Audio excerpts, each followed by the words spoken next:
Fuel subsidy was removed, more money to the federal government. Electricity subsidy was removed, more money to the federal government. The student loan has been introduced, more money to the federal government. Oil subsidy is gone and the prices of goods and services are skyrocketing. And what I will have observed that is that this new administration is just bent on empowering and enriching only the 1% while leaving the rest of the population in abject poverty. Hi, you're welcome. I'm Ifa Chukwani, and on today's episode, we are going to talk about this thing I used to hear. The Nigerian government is going to favor me and my family. It's actually an interesting topic. In 3 weeks, the federal government has actually increased the price of fuel, devalued the naira, or rather floated the naira, and has actually increased electricity tariffs by 40%. And recently, there is news that the federal government will be increasing the salaries of the president, the governors, judges, and some House of Assembly members. In all this, there is no place where the government say they are going to cut the cost of governance, and that bothers me.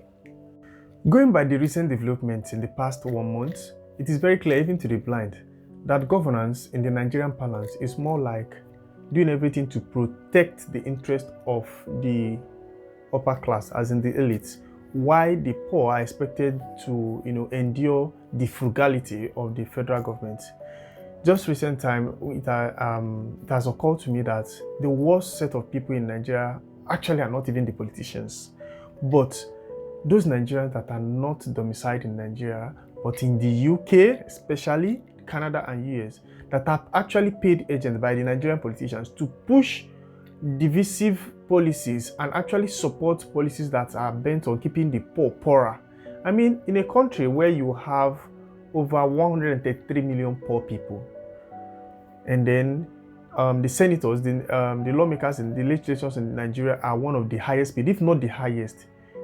They are still increasing their salaries, and then you have minimum wage of 30,000 naira in Nigeria, and they were talking of increasing salaries of presidents and judges and the rest. And then you have people outside Nigeria that are Nigerians, because they have left Nigeria and they are now in the UK. They found it normal to support that kind of policy. When they removed fuel subsidy, they say, when they removed this subsidy, we can't afford to do this thing. And then the price went up.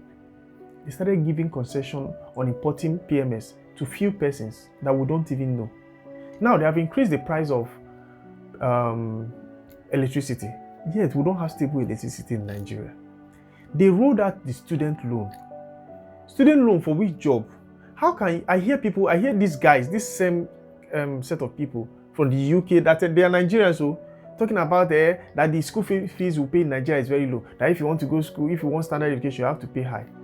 How can you compare a graduate of University of Lagos, UNILAG, to a graduate of Harvard or let's say Stanford University? What is the hourly pay of a graduate in the US? In contrast to, do they pay us hourly here?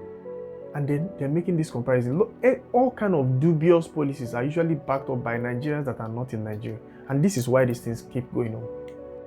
One of the biggest problems we have in Nigeria is transactional policies.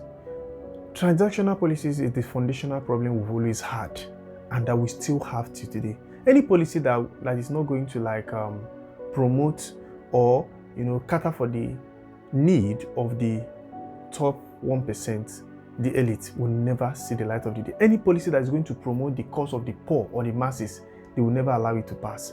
And then I would like to quote the doyen of literature, who happens to be my mentor, Chinua Achebe. He said the trouble with Nigeria is simply and squarely a failure of leadership. There's nothing wrong with the Nigerian character. There's nothing wrong with the climate. There's nothing wrong with our lands or air. He said the Nigerian problem is the unwillingness or the inability of its leaders to rise to responsibility, to the challenge of showing example, which are the hallmarks of true leadership. Most Nigerian leaders would never want to be good examples to the people. They always just want to do things their own way. And a clear example with what is wrong with Nigeria clearly is that at a time when revenue is falling, as when the revenue in Nigeria is nosediving, the government is increasing cost of governance for themselves. I mean, who in his right mind would increase salaries for politicians now? They're increasing salaries more. but the minimum wage remains constant. We spend more money on transportation, on food. We're experiencing galloping inflation in Nigeria currently. Insecurity is everywhere. As like, many people don't even go to bed with food anymore. Many people are not sure of the food to eat next.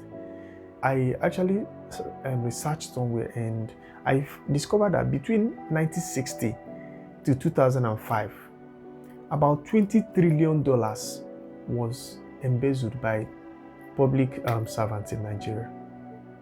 And mind you, in 2012, the total GDP of the United States was $18 trillion.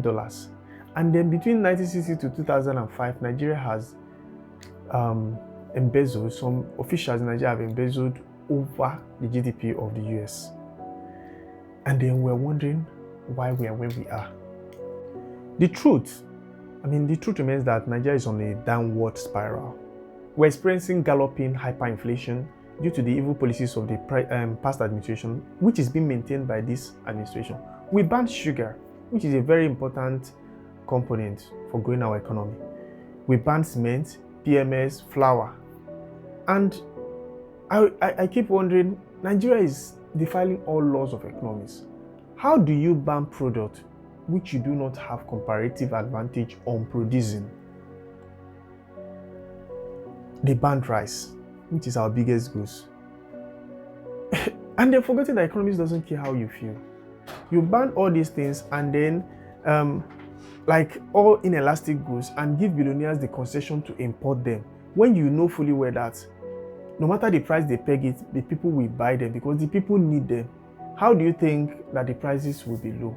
We're definitely going to be having inflation every now and then, and it's a very big problem. I could go on and on and on about how bad things are or how bad the policies that have been implemented by these administrations are. But I wouldn't want to go that line. What I actually would hope is that President Peter Obi reclaims his mandate, because if we're looking up to this APC administration, there is nothing good that is going to come out of it. If they don't reclaim their mandate, then we'll have a very long ride. The next 4 years is actually going to be rough. So guys, I hope I'm able to pass a point and bring out what we have experienced in the for the past 3 weeks. Kindly like this video, comment, drop a comment and share. Catch you up next week. Bye.